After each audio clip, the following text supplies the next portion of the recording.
Hey everyone, in this video I'll be showing you how to play Duelist Deadpool in Marvel Rivals. Now I will admit that tank and support pool are better at the current moment, but this kit is actually pretty solid because you can do a lot of crazy stuff with this, including being a very big pain in the butt for everyone, bouncing off their heads and using the katanas, and then swapping out to our pistols, which actually have some pretty solid damage. And with these katanas, when you upgrade them, you get some pretty insane mobility, which you can see here, making them an absolute pain for other targets, especially other hit scan, because you're able to just dominate. Now, I think it's important to talk about his upgrade order early on here with the Hazaroud Hijinks. This is the most important skill here because this gives us infinite dashes with our katanas, which makes us hard to hit. I would recommend starting with this and then proceeding to the headshot duelist, which is typically the one you want to upgrade first when you're playing a support pool, and then next going with the katanas. It increases their damage quite a bit. These three kind of work all together well. You can start with the headshot first if you want to get your ult a little bit quicker.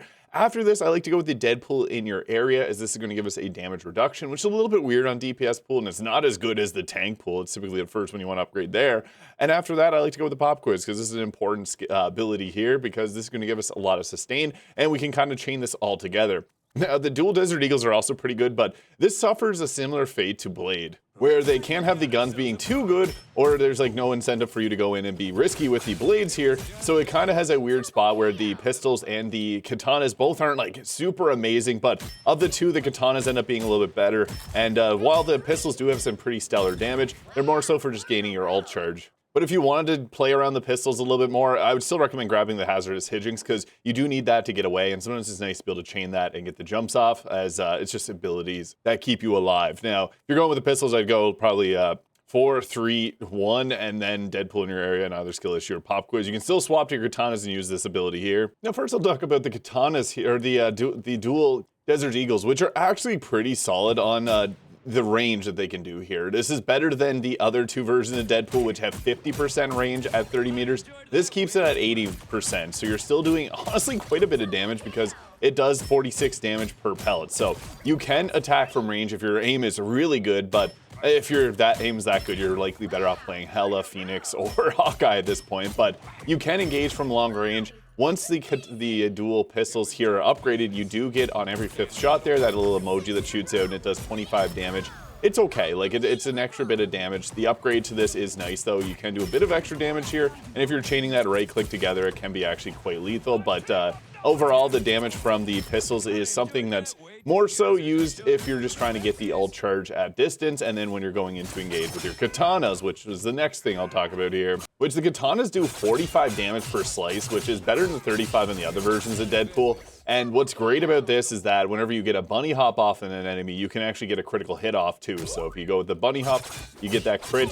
It's pretty useful because you can do some insane damage off of that here. And you get to chaining these abilities together, and they're actually quite powerful. Now, he doesn't have some of the same abilities as like Tank Pool, but in all honesty, the katanas here just do so much damage. These 250 health heroes you can see are going down really quickly here. So yeah, you're going to chain those together. The trick is, it's a little bit difficult when you're using katanas because you're not just going to go in and stab like this. You actually have to be bouncing off, and you kind of have to move your camera around a bit too. So whenever you're going for that, the double bounce off the enemy's heads, you can actually chain that into a right click here where you can actually do some pretty crazy damage and make it very hard for your character to hit. So whenever you're bouncing around, it's something you want to probably go into the actual shooting range here and go practice in the basement over there and focus on just bouncing around off enemies' heads when they're moving erratically, because that's where this gets a little bit difficult, because you don't want to butcher your jump, because you want to have that as a bit of a get out of jail free card, and you don't want to miss your right clicks, which are important here. So with the right clicks, you need to hit them off the enemy. Otherwise, you're not going to have any mobility. You don't want to lose that little red icon below your cursor there, so just be mindful that while you're bouncing around that you're going to end up losing it if you miss your shots. So don't go for any shots that are a little bit harder to hit there, and just be sparing of that. Don't just go in and spam all your abilities here. You need to actually think about your exit plan, and if you miss a jump, you do need to know where you're going to be going next, because otherwise you're going to get hit. So it's kind of a chain of getting all these attacks around together. So yeah, you got lots of mobility between the katanas here, but you want to be, again, just being mindful of using your resources and not getting stuck in a position where you're not able to get away. And Deadpool's E ability, the Deadpool in your area, well, this will actually blind the enemies. And it's funny because if they stay within this area, they get a little bar over their health bar. So that can be nice if you're about to finish someone off. You can actually make it a little bit harder for them to pay attention to what is happening there. So yeah, the Deadpool in your area is nice. I think this ability will get reworked for DPS pool because it just seems weird. It feels like it was rehashed out of tank pool. Even though it seems like DPS pool is the first character that they made, the Deadpool in your area for this one doesn't do a whole lot of damage here. You can see it's only 30 damage per second while you're in it. It blocks the view, and it gives you a 20% damage reduction when not upgraded, and then 35% damage reduction, which is honestly quite nice with the extra sustain that Deadpool has. It actually makes him kind of survive. And the 12-second cooldown here, with that, you do want to be using this somewhat often here just because of the damage reduction. If you're bouncing off enemies' heads and you get hit a few times, it's not going to hurt as much when you're taking a third less damage. So yeah, use that often because the 5 seconds that it's up and the 12-second duration just means that you're going to be surviving a lot longer, which means you can get damage off and survive too, which is obviously important. And one other thing about the Deadpool in your area is that the enemies will be blinded for the duration that they're in this, but if they deal 100 damage to you, it removes that off of them. And when you have the pistols out, this is honestly one of the most powerful abilities here.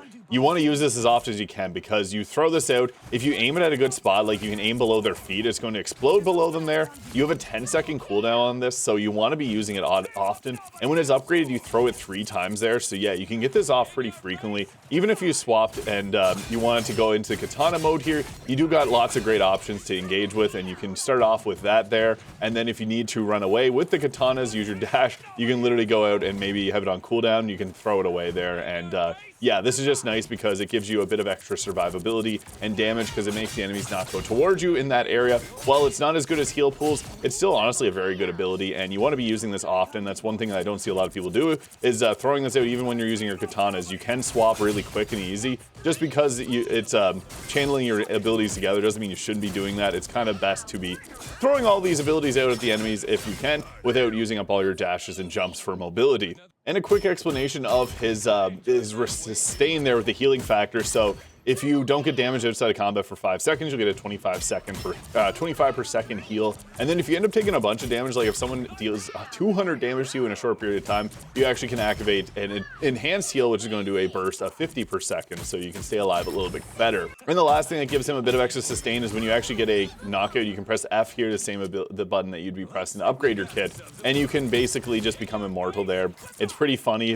Just be mindful that you may have to aim at the target that you're doing this at. You don't want to pull your book out in the middle of combat. It can obviously be really annoying, but yeah, being invincible here, it can just be annoying to the enemmies, and it makes them focus on you a little bit less, I find. So yeah, this is a good ability. Don't forget to use it. And I should also mention the bunny hop here. Whenever you damage someone, you get 25% or 25 shielded health here, and the enemy will take 25 damage too. So while it's not a lot of damage, you're oftentimes going to be doing this off into a right click here, which is 40 damage. So yeah, you can chain and do some pretty crazy stuff there. And the bunny hop, you want to be doing that often, but don't miss it because it has a 6-second duration on the cooldown. So using your katanas here, like I don't even have to press the bunny hop. You can just bounce off the enemies just like that. And for the skill issue ability here, so his ultimate with the katanas out, you can see it actually takes out enemies really quickly if they're firing at someone and missing. It does 60 damage per ability. This can be really good if you're using this against like a Punisher. And when it's upgraded, the enemy's going to take 25 damage over time, which is not a lot, but hey, it's something if they're running away. It could be enough to finish them off, as you saw there.